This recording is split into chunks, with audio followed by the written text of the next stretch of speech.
The Indiana Fever just came off their best season in over a decade. 24 wins, a Commissioner's Cup trophy, their first playoff appearance since 2016, and the most electrifying player in women's basketball wearing their jersey.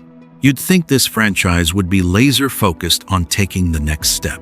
You'd think the front office would be locked in, the coaching staff burning the midnight oil, and every ounce of energy pointed toward one thing, a championship.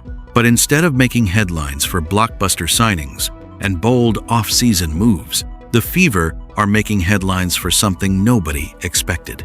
Their head coach, Stephanie White, the woman who is supposed to be Indiana's answer to everything, appears to have one foot out the door. She's calling games for ESPN. She's coaching Team USA exhibitions overseas. And meanwhile, 10 of her players are about to hit free agency. The most transformative CBA in league history just dropped, and Caitlin Clark is back in Indianapolis, working out without her head coach in sight. The fan base is furious.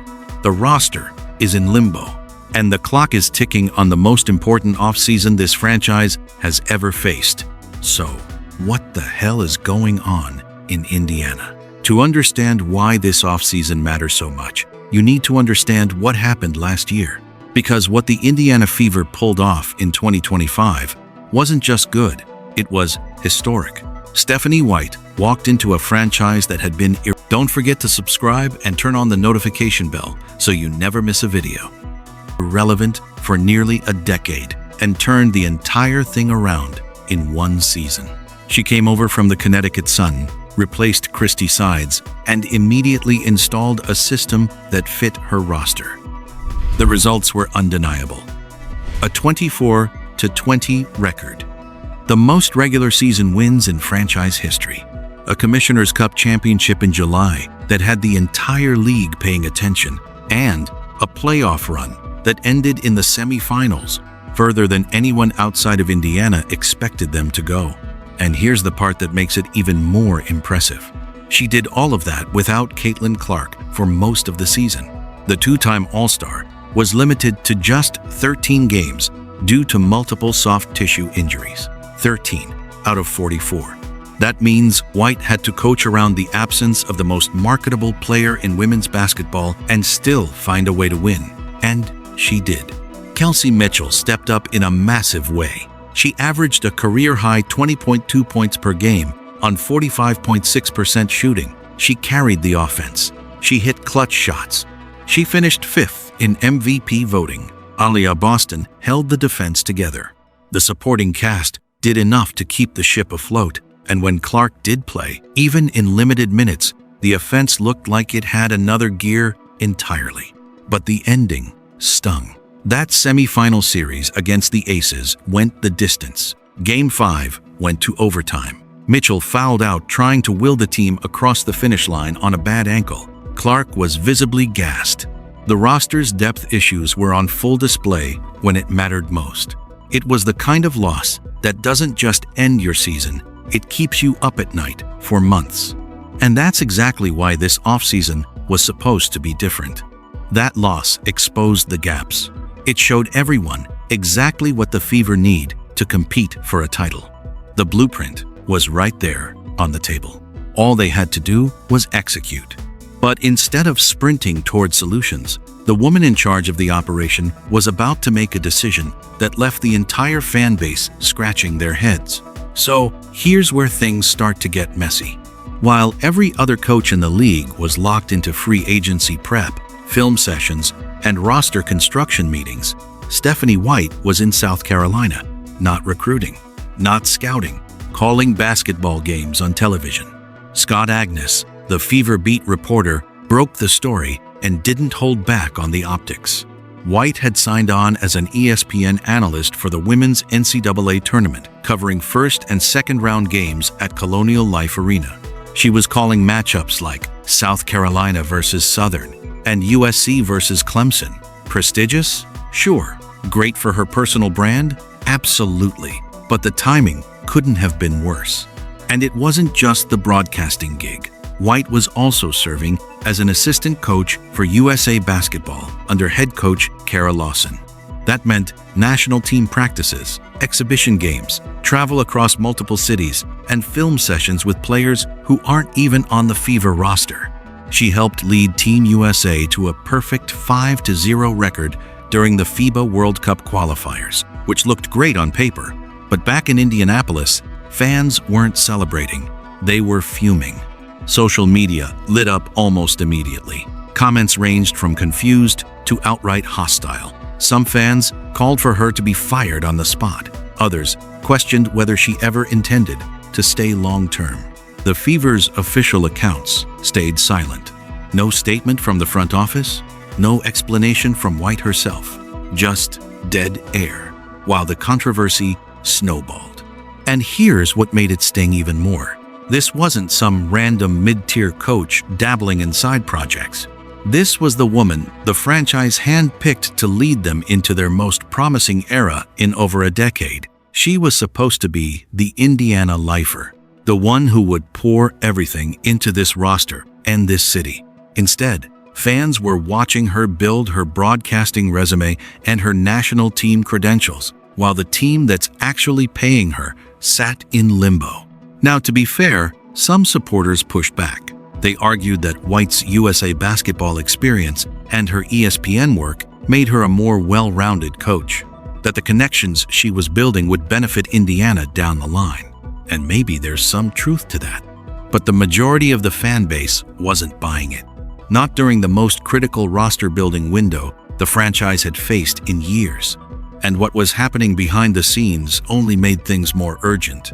While the coaching drama played out in public, something seismic was happening behind closed doors. After 17 months of intense negotiations, the WNBA and the Players Association finally reached a deal on a new collective bargaining agreement on March 18th. And this wasn't just some routine update. This was a complete overhaul that changed everything about how the league operates. Let's start with the money, because the numbers are staggering. The salary cap jumped from $1.5 million to $7 million. That's not a slight increase. That's a total transformation. The average player salary went from around $120,000 to roughly $600,000. The league minimum surpassed $300,000, up from just $66,000 the year before. And the Supermax? That climbed to $1.4 million. For a league that spent years fighting for financial respect, this was the breakthrough moment. For Caitlin Clark specifically, the impact was immediate. After earning just $78,000 in 2025, her salary jumped to $530,000 under the new structure. And it doesn't stop there.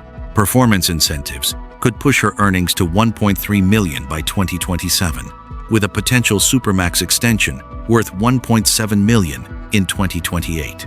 In other words, the Fever have a very short window before Clark's contract eats up a massive chunk of the cap.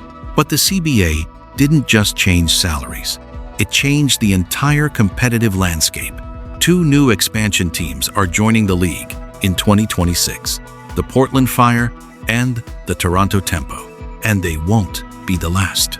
Cleveland arrives in 2028, Detroit in 2029, and Philadelphia in 2030.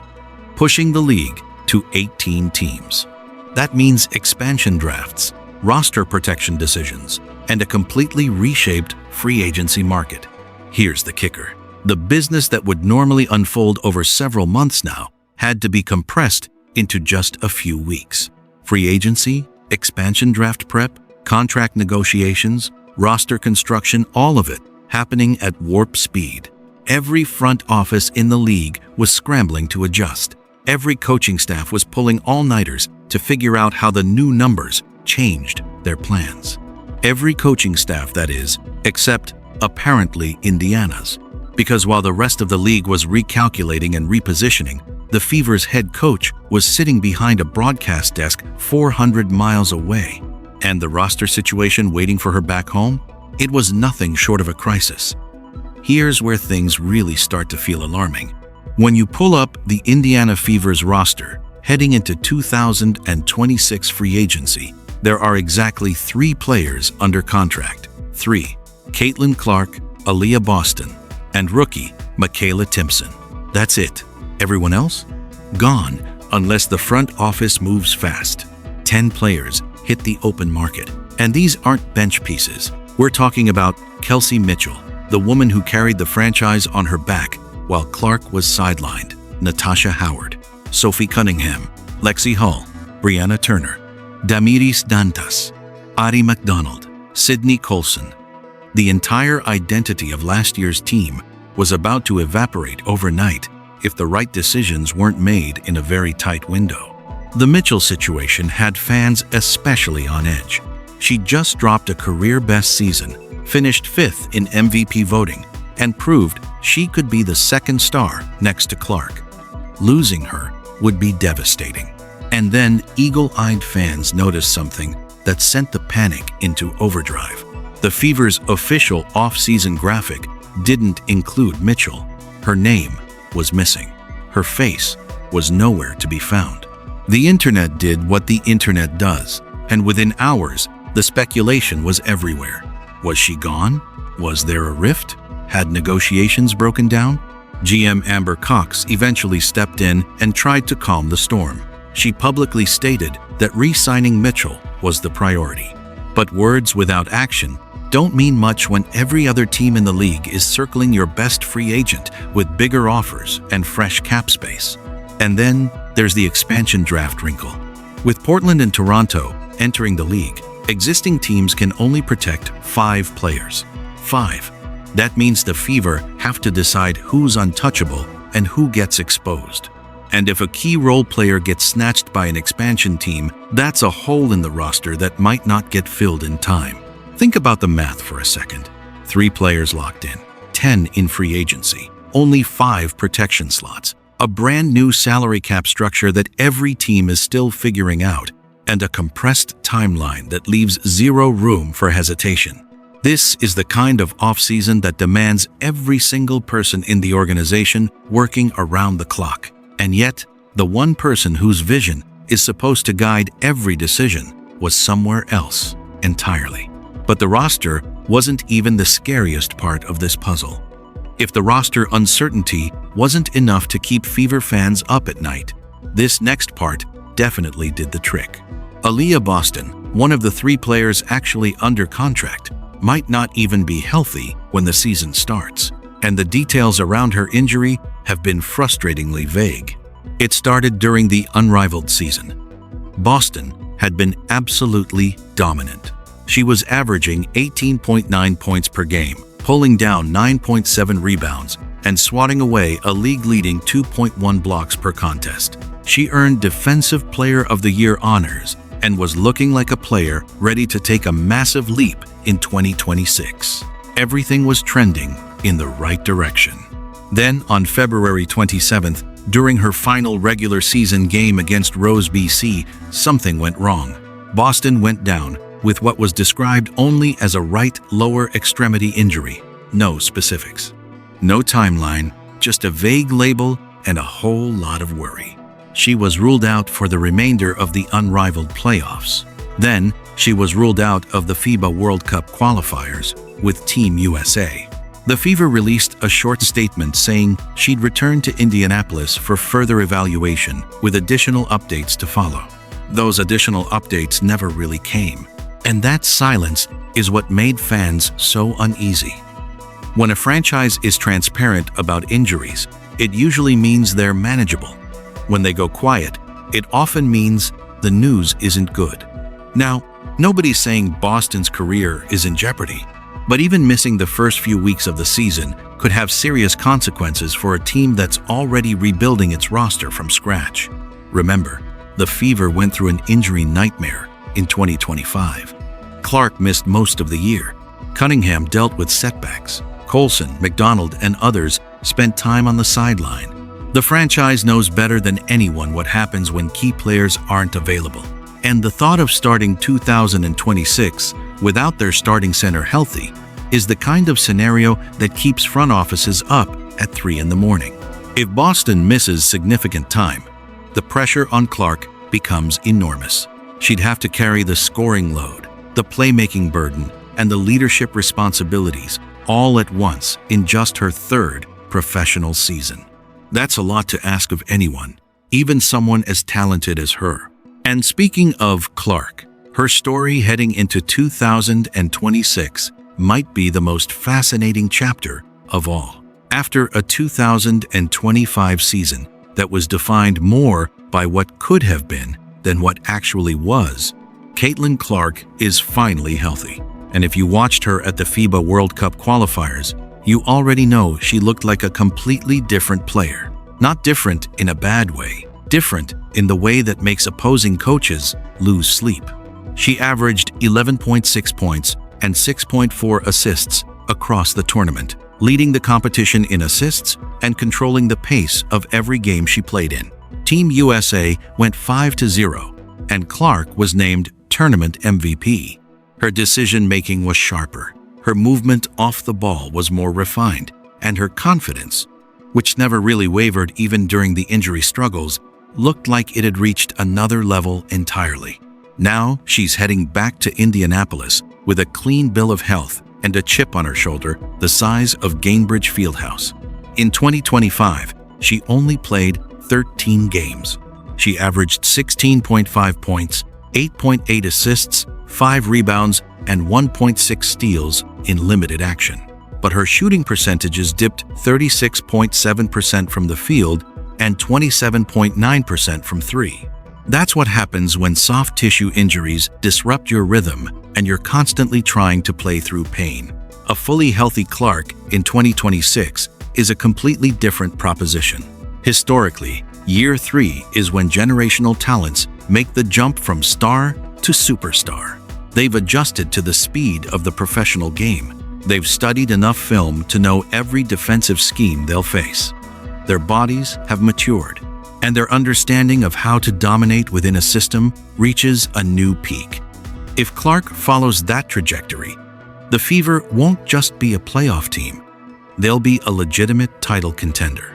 The new CBA sweetens the deal. Her salary jumps to $530,000, with a path to $1.3 million by 2027, and a potential supermax worth $1.7 million in 2028. The league is finally paying its biggest star something closer to what she's worth. But here's the flip side. That rising salary means the Fever's roster flexibility shrinks every single year. The time to build around Clark is right now, not next offseason, not in 2028, right now. The 2026 season opens on May 9th against Paige Buchers and the Dallas Wings. The countdown is already ticking, and the pieces around Clark still aren't in place. While Indiana figures out its internal drama, the rest of the WNBA isn't sitting around sending thoughts and prayers. Every serious contender in the league used this offseason to get better. And the contrast between what those teams are doing and what's happening in Indianapolis is hard to ignore. Cheryl Reeves spent the entire offseason retooling Minnesota's roster after they came up short. She identified every weakness, targeted specific free agents, and moved aggressively to fill the gaps. Sandy Brondello was on the phone with potential acquisitions for New York within days of their season ending. Becky Hammon was working trade scenarios for San Antonio before the playoffs were even finished.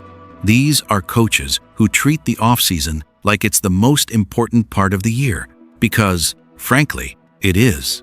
Championships are built in March and April when you're constructing rosters, not in July when you're coaching games. And then there are the new kids on the block. Portland and Toronto are entering the league hungry, with expansion draft picks and fresh cap space to lure veteran talent away from established teams. They don't have history. They don't have loyalty from players. What they do have is money and opportunity. And for a veteran role player looking at their options, a bigger paycheck and a guaranteed starting spot on an expansion team might look more appealing than waiting around for Indiana to figure out whether their coach is actually committed. That's the part that should terrify Fever fans. Free agency isn't just about money, it's about perception. Players talk to each other. Agents study organizations. When a head coach is moonlighting for ESPN and USA Basketball, during the most critical roster-building window in franchise history, that sends a message. It tells potential free agents that maybe this organization isn't as serious as it claims. That maybe the commitment level at the top doesn't match the ambition of the players on the court. Now, rumors suggest that the Fever front office has been active behind the scenes. GM Amber Cox has reportedly been working the phones and exploring trade options. But a GM can only do so much without her head coach's direct input on schemes, rotations, and player evaluations. The two need to be in lockstep. And right now, they're in different states, different time zones, and seemingly on different pages. Which brings us to the biggest question hanging over this entire situation. So here we are. The Indiana Fever are sitting at a crossroads that will define the next half-decade of the franchise. They've got a generational talent in Caitlin Clark who's healthy and hungry. They've got a new CBA that changes the financial landscape of the entire league. They've got a roster that needs massive reconstruction in a compressed timeline. And they've got a head coach whose attention appears to be divided between 3 different jobs in 3 different cities. Stephanie White delivered something special in 2025. Nobody can take that away from her. But delivering one great season and building a championship dynasty are 2 very different things. The Fever faithful waited a decade for this moment. They suffered through losing seasons, empty arenas, and irrelevance. Caitlin Clark changed all of that. This franchise finally has the star, the momentum, and the financial structure to compete at the highest level. The only question is whether the people running the show are truly all in. Is Stephanie White building toward a championship in Indiana? Or is she building toward the next chapter of her own career? Because right now, the answer to that question will determine everything. Drop your take in the comments. This conversation is far from over. Stay locked in with my channel Simply Explained, your home for the truth behind the WNBA headlines.